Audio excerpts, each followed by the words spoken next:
Hello guys, देखिए हम लोग एक थ्योरम करने जा रहे हैं, ठीक है। और ये एक इम्पॉर्टेंट रिजल्ट है कि एक मोनोटोनिक बाउंडेड सीक्वेंस जो होता है वो क्या होता है, कन्वर्जेंट होता है, ठीक है।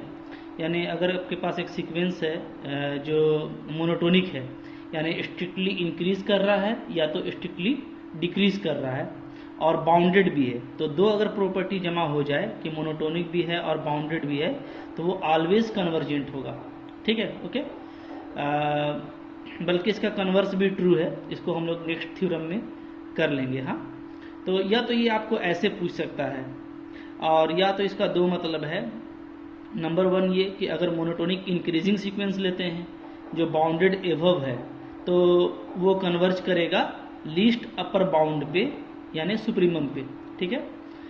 और दूसरा ये कि अगर मोनोटोनिक डिक्रीजिंग सीक्वेंस है बाउंडेड बिलो, तो ये कन्वर्ज करेगा ग्रेटेस्ट लोअर बाउंड पे यानी इन्फिमम पे, ठीक है। तो आइए हम लोग दोनों ही थ्योरम का प्रूफ कर लेते हैं, ताकि जो मेरा ये थ्योरम है तो ये भी ऑटोमेटिकली जो है आपका प्रूफ हो जाएगा, ठीक है। तो आइए हम लोग इसका प्रूफ देखते हैं, ठीक है। प्रूफ जो है सिंपल है, ज़्यादा इसका मुश्किल नहीं है। प्रूफ ऑफ वन, ठीक है। वन का प्रूफ करने के लिए ले लेते हैं कि let a n be a monotonic increasing sequence, monotonic increasing sequence, ठीक है। ये हम लोग सपोज कर लेते हैं कि जो ए एन है वो क्या है, वो आपका मोनोटोनिक इंक्रीजिंग सीक्वेंस है, ठीक है। Okay, which is bounded above, जो क्या है, बाउंडेड एबव है। क्लियर, ठीक है। ओके, अगर ये बाउंडेड एबव है तो हम लोग जानते हैं कि जो भी जितना भी एलिमेंट है ए एन का वो क्या होगा, वो किसी एक एलिमेंट से छोटा होगा, ठीक है। Okay, clear. अच्छा, अब हमको ये बोल रहा है ना कि ये अगर बाउंडेड एबव है तो ये इसका जो लिमिट है वो क्या होगा, लीस्ट अपर बाउंड होगा, ठीक है। ओके, तो आइए हम लोग इसका जो लीस्ट अपर बाउंड है वो हम लोग सपोज कर लेते हैं, ठीक है ना। अच्छा, तो हम लोग क्या बोलेंगे, देन इसका जो सेट होगा, the set of the set containing terms of an,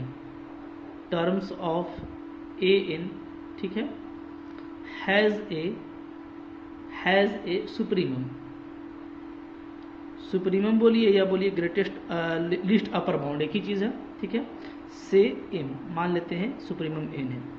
समझिए, देखिए अगर मेरा सीक्वेंस अगर जो है बाउंडेड एबव है, तो अगर हम सेट तैयार कर लेते हैं सारे element A1 A2 A3 AN का, ठीक है, इस सारे एलिमेंट का, तो जाहिर सी बात है कि ये सेट भी मेरा बाउंडेड एबव हो जाएगा, ठीक है।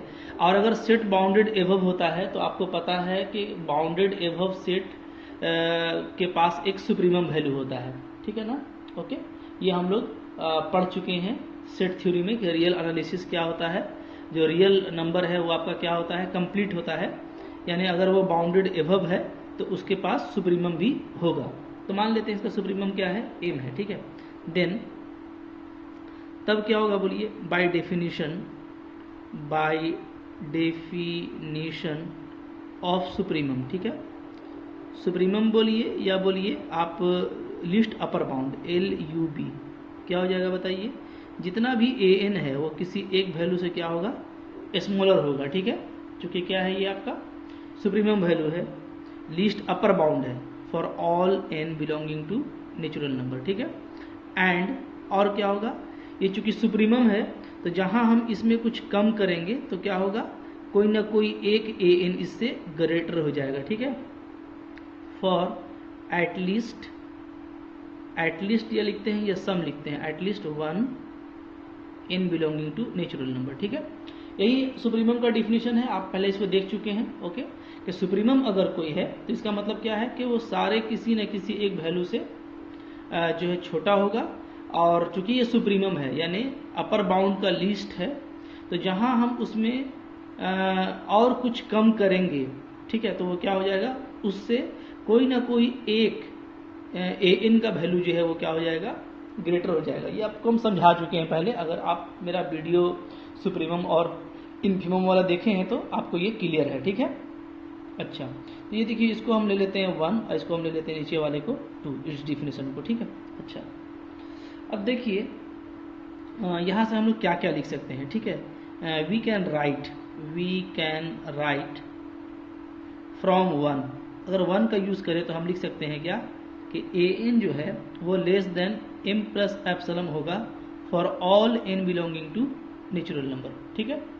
अगर जाहिर सी बात है कि m से ये लेस देन और इक्वल टू है, तो हम कुछ इसमें स्मॉल वैल्यू ऐड कर देंगे तो वो ये डायरेक्टली क्या हो जाएगा, लेस देन हो जाएगा। क्लियर, ठीक है। अच्छा, अब देखिए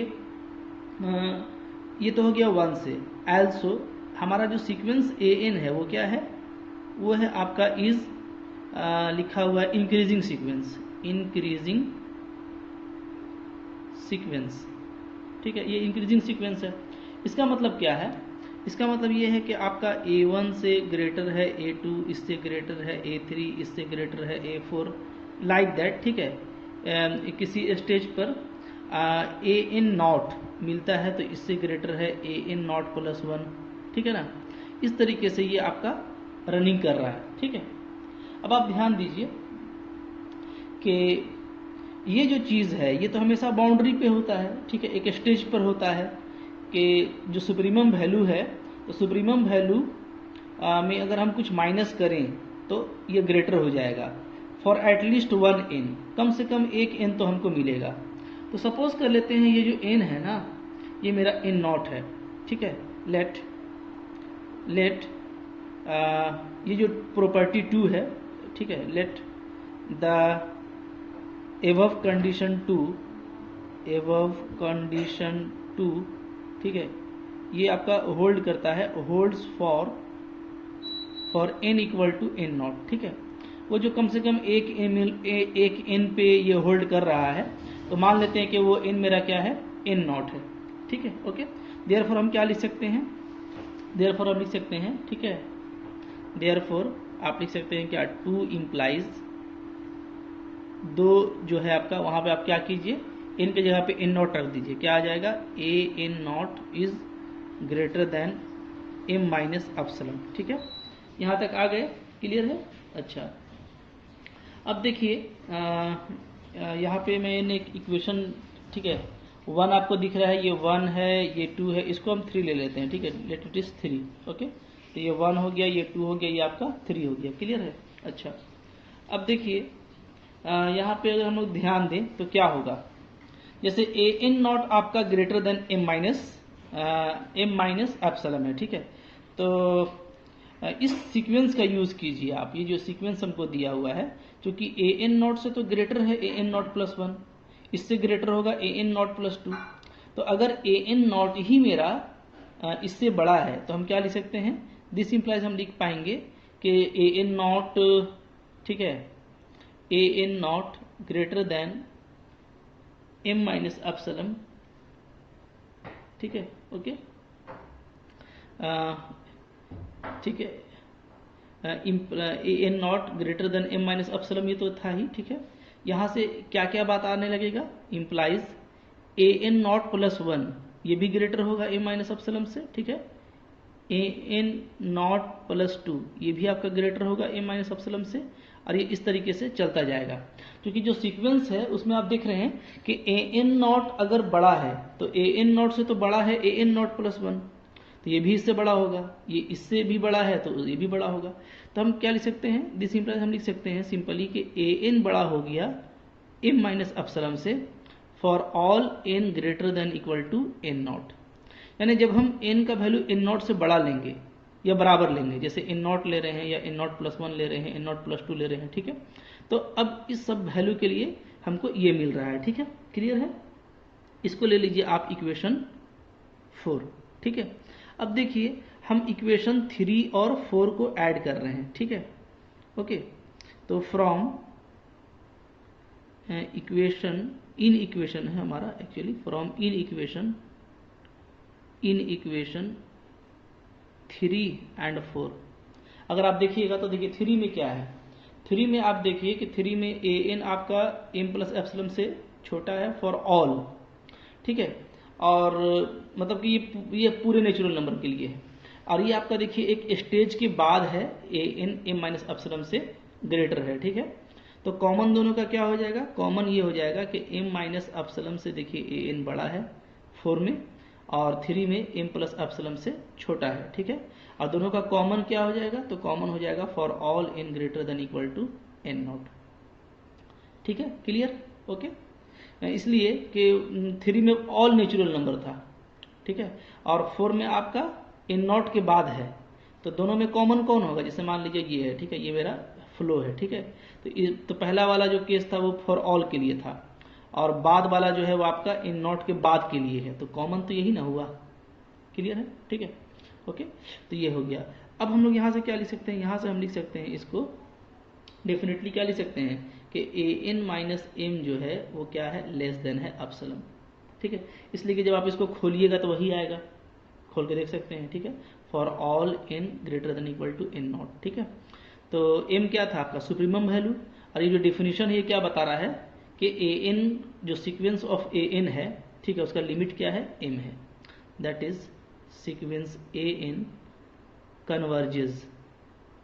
converges to limit m, m क्या है आपका सुप्रीमम, क्लियर, ठीक है। तो प्रूफ हो गया, तो काफ़ी आसान था, ठीक है, तो ये आपका प्रूफ हो गया। इसी तरीके से हम लोग क्या कर सकते हैं, हम लोग प्रूफ कर सकते हैं सेकंड नंबर को, ठीक है। तो ये सेकंड नंबर का भी प्रूफ करते हैं, प्रूफ ऑफ सेकंड में क्या करना है, आपको बस डिक्रीजिंग सीक्वेंस लेना है, ठीक है। तो लेट ले लेता हूँ A N B a monotonic decreasing sequence, ठीक है, विच इज बाउंडेड बिलो, ये क्या है, ये आपका बाउंडेड बिलो है, ठीक है, ओके। तो क्या होगा, then the set containing terms an has a infimum, इसके पास क्या होगा, इन्फीमम होगा, ठीक है। इन्फीमम किसको बोलते हैं, GLB को, ग्रेटेस्ट लोअर बाउंड, ठीक है, ओके। तो से इसको हम लोग मान लेते हैं क्या, स्मॉल m, क्लियर, ठीक है। अच्छा, देन क्या हो जाएगा बताइए, then by definition of GLB क्या होगा, पहला तो ये होगा हमारा कि जो an है, ठीक है, वो सब कुछ सारा वैल्यू क्या होगा, m से ग्रेटर होगा या इक्वल होगा for all in natural number, ठीक है। और जहाँ हम m में कुछ ऐड कर देंगे तो ये बड़ा हो जाएगा किसी न किसी एक an से, ठीक है, for at least 1n belonging to natural number, ठीक है। ये हो गया मेरा, इसमें 1 ले लेते हैं, इसमें हम इसको 2 ले लेते हैं, ठीक है, ओके। फिर से वही काम करेंगे, ये तो देखिए आपका हमेशा के लिए सही है, तो अगर हम m में अगर हम कुछ माइनस कर देते हैं, ठीक है, तब भी ये सही रहेगा, क्योंकि देखिए an आपका ग्रेटर है m से, तो अगर हम m में कुछ माइनस भी करते हैं तब भी वो ग्रेटर रहेगा, ठीक है। तो हम क्या लिखेंगे, हम लिख सकते हैं, ठीक है, 1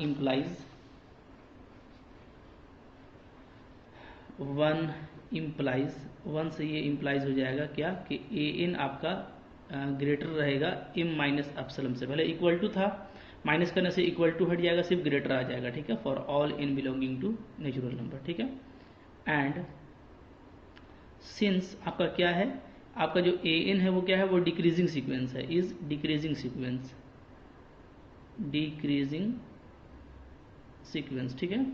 दैट इज क्या, दैट इज आप देखेंगे तो a1 ग्रेटर है a2 से, ये ग्रेटर है a3 से, और ये घटता चला जा रहा है, ठीक है। इसी तरीके से एक स्टेज के बाद an not plus 1 an not plus 2 ऐसे आपको मिलता जाएगा, ठीक है, ओके, क्लियर है। अच्छा, अब देखिए हमारा जो इक्वेशन 2 था, ठीक है, तो हम फिर से इक्वेशन 2 का यहाँ पे यूज करते हैं, ठीक है। इक्वेशन 2 क्या कह रहा था कि जो an है वो उससे ग्रेटर हो जाएगा m plus epsilon for at least 1n, ठीक है। तो let for n equal to n naught, ये एक इंटीजर ले लेते हैं, ठीक है, वी हैव क्या कि जो मेरा n नॉट है इससे बड़ा हो जा रहा है m प्लस एप्सिलॉन, ठीक है। कहाँ से ये आ जा रहा है? ये आपका आ जा रहा है फ्रॉम इक्वेशन 2 से, ठीक है। ओके, चूंकि किसी न किसी एक इंटीजर के लिए ये हो रहा था, तो मान लेते हैं इसके लिए ये हो रहा है, ठीक है। तो अब देखिए एन नॉट इससे छोटा है, क्लियर। तो अगर ए एन नॉट इससे छोटा है तो ये सारा एलिमेंट भी इससे छोटा हो जाएगा, इसलिए कि ए एन नॉट तो इन सब में बड़ा है, तो जो बड़ा वाला वैल्यू है वो इससे छोटा है, तो बाकी सारा वैल्यू इससे छोटा हो जाएगा। तो दिस इंप्लाइज क्या हो जाएगा? ए एन नॉट प्लस 1 भी एम प्लस एप्सिलम से छोटा हो जाएगा, ए एन नॉट प्लस 2 ये भी एम प्लस एप्सिलम से छोटा हो जाएगा, ठीक है, यूजिंग दिस डिक्रीजिंग सीक्वेंस, ठीक है। ओके, तो हम इसको क्या लिख सकते हैं? दस वी कैन राइट, तो हम लिख सकते हैं वी कैन राइट, हम लोग लिख सकते हैं कि ए एन जो है वो एम प्लस एप्सिलम से छोटा हो रहा है, ठीक है, for all n greater than equal to n naught. N naught एक स्टेज के बाद जो भी एन मिलेगा, n naught plus 1, n naught plus 2, ठीक है, नेचुरल नंबर हमको उन सब में ये चीज़ होल्ड करेगा। अब ये देखिए, ये मेरा इक्वेशन हो गया 3, ये हो गया इक्वेशन 4। 3 और 4 को मर्ज कीजिए, ठीक है, तो बाई 3 एंड 4 क्या लिख सकते हैं? देखिए m minus epsilon less than a n less than m plus epsilon for all n greater than equal to n naught, चूंकि ये कॉमन रीजन है, ठीक है। तो अब यहाँ से क्या आ गया आपका?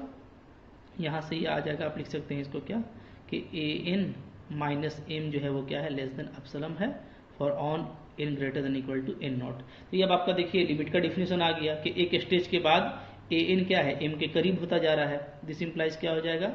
Sequence a n has a limit small m. ये स्मॉल एम क्या है? ये आपका है इनफीमम, यानी GLB, ग्रेटेस्ट लोअर बाउंड, ठीक है, प्रूव्ड हो गया। तो अब 1 और 2 को आप प्रूफ कर दीजिएगा, तो आपका ऑटोमेटिक जो मेन थ्योरम था वो भी आपका यहाँ से प्रूफ हो जा रहा है, ठीक है। तो आई होप आपको ये काफ़ी अच्छा लगा होगा, ठीक है, और आपको काफ़ी मज़ा आया होगा। अब देखिए इसका जो क्वेश्चन है ना, तो वो इसका क्वेश्चन एक और तरीके से एग्जाम में आ सकता है, ठीक है, वो भी मैं आपको यहाँ पे बता देता हूँ, ठीक है, जो थोड़ा इम्पॉर्टेंट भी है। क्या है वो क्वेश्चन, देखते हैं। देखिए चूंकि ये ज़्यादा इम्पॉर्टेंट रिजल्ट है, ठीक है, तो आपको ये क्वेश्चन ऐसे भी पूछ सकता है। कैसे पूछेगा? देखिए इस तरह से आपका थ्योरम आ जाएगा, थ्योरम, ठीक है। क्या थ्योरम बनेगा? थ्योरम बनेगा show that the necessary and sufficient condition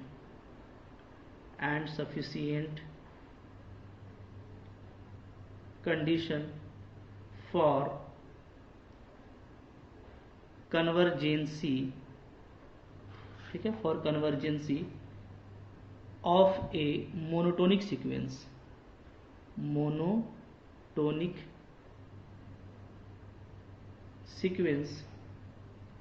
is that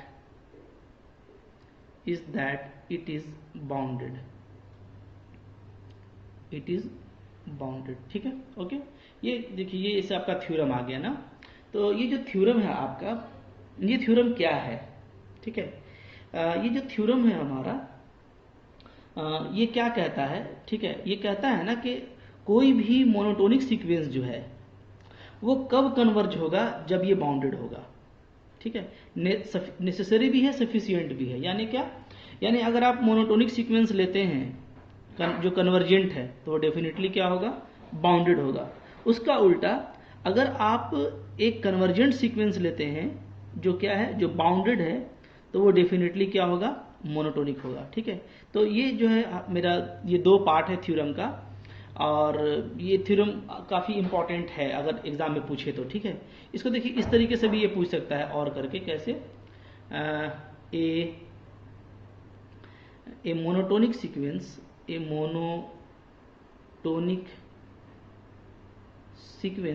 is convergent. एक मोनोटोनिक सीक्वेंस क्या होगा आपका? कन्वर्जेंट होगा इफ एंड ओनली इफ, ठीक है।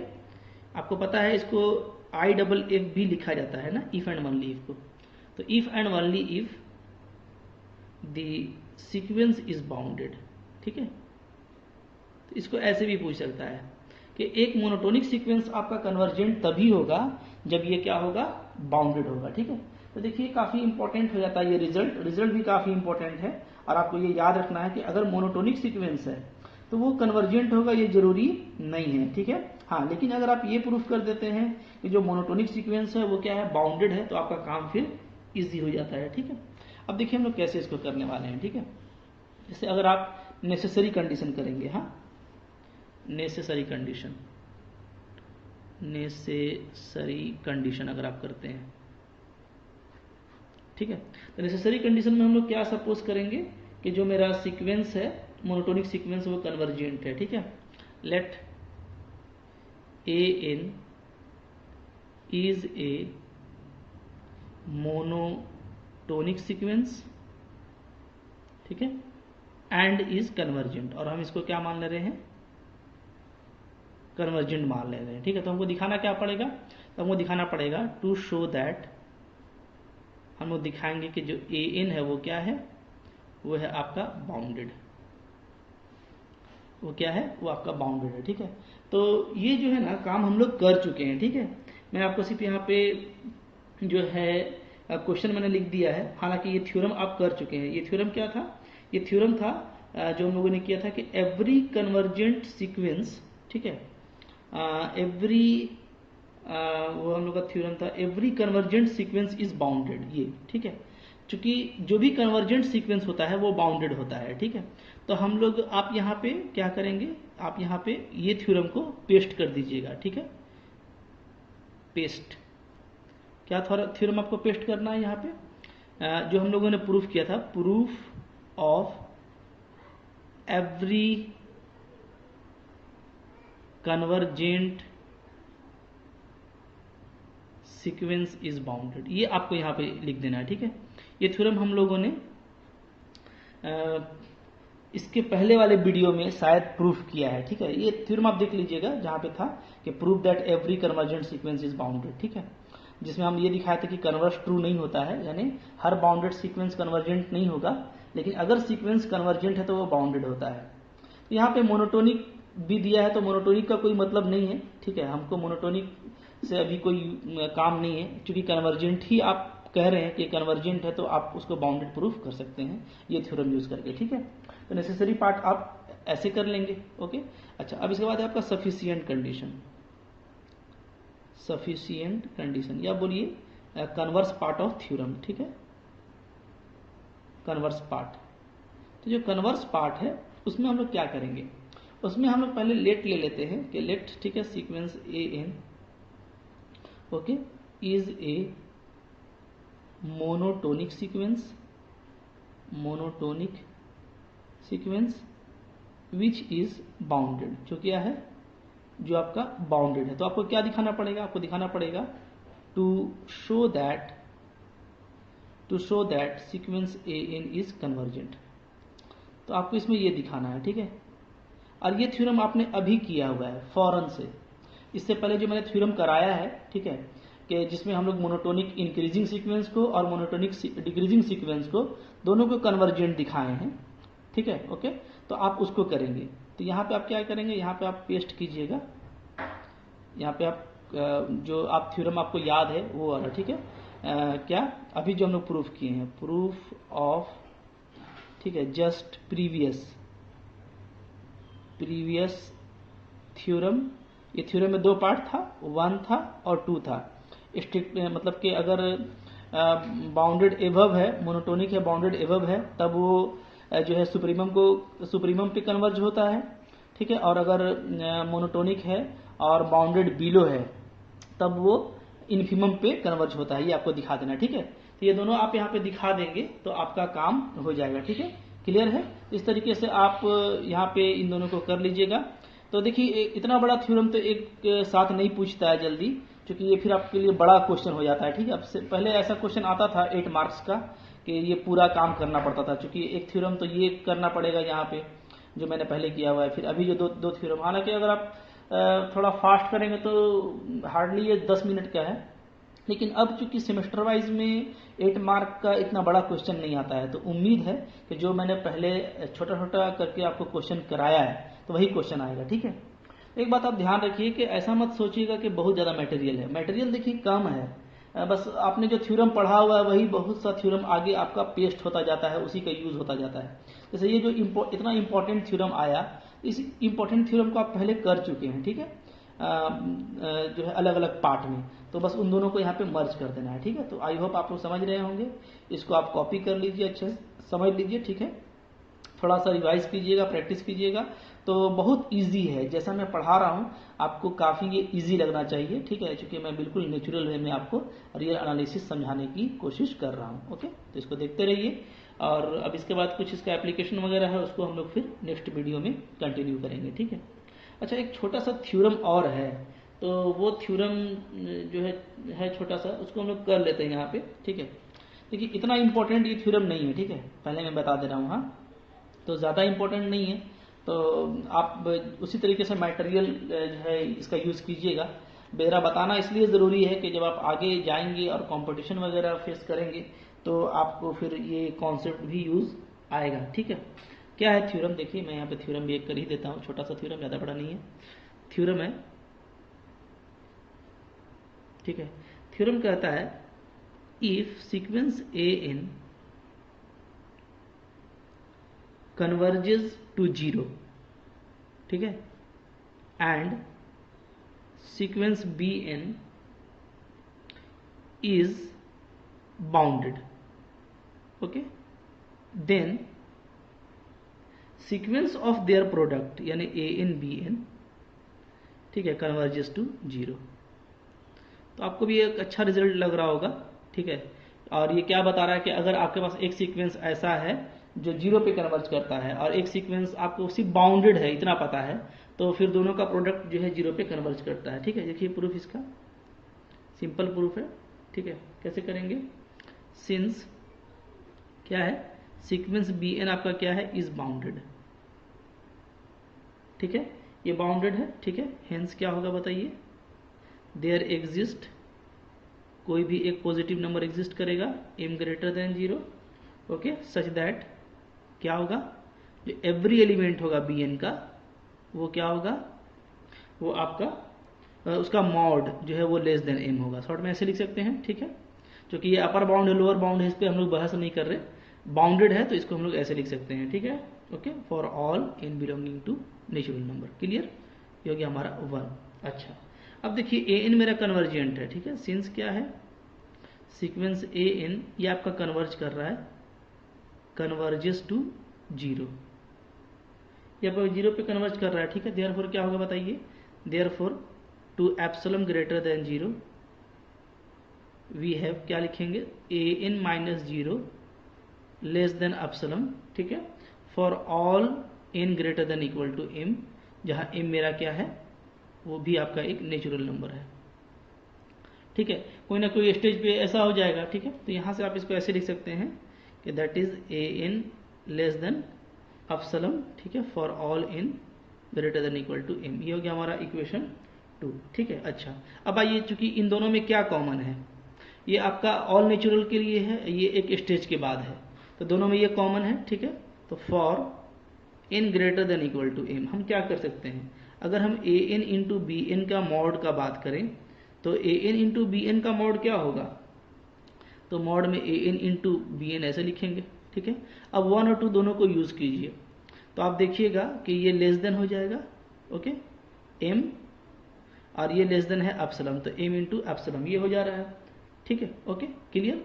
अच्छा, यहाँ पे हम इसको क्या लिख सकते हैं, इसको हम यहाँ पे लिख सकते हैं एप्सिलॉन डैश, क्योंकि ये भी एक कोई ना कोई एक पॉजिटिव वैल्यू होगा।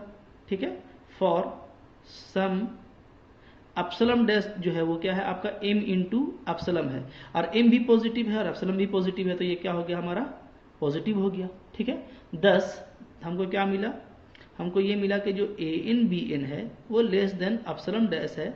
ठीक है, for all n greater than equal to m। ठीक है, इसको और अच्छे से अगर लिखिएगा तो ऐसे लिख सकते हैं, आपके जो ए एन बी एन है, ठीक है, ये -0 ऐसे, ये लेस देन एप्सिलॉन है for all n greater than equal to m।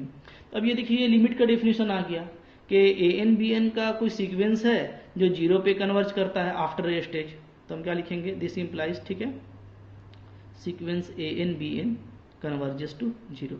देखिए कितना छोटा और कितना आसान सा ये प्रूफ था, ठीक है। तो आई होप आपको काफ़ी ये आसानी के साथ में समझ में आ गया होगा, ठीक है। कुछ और क्वेश्चन को लेकर के हम लोग फिर नेक्स्ट वीडियो को कंटिन्यू करेंगे, ठीक है। Thank you for watching.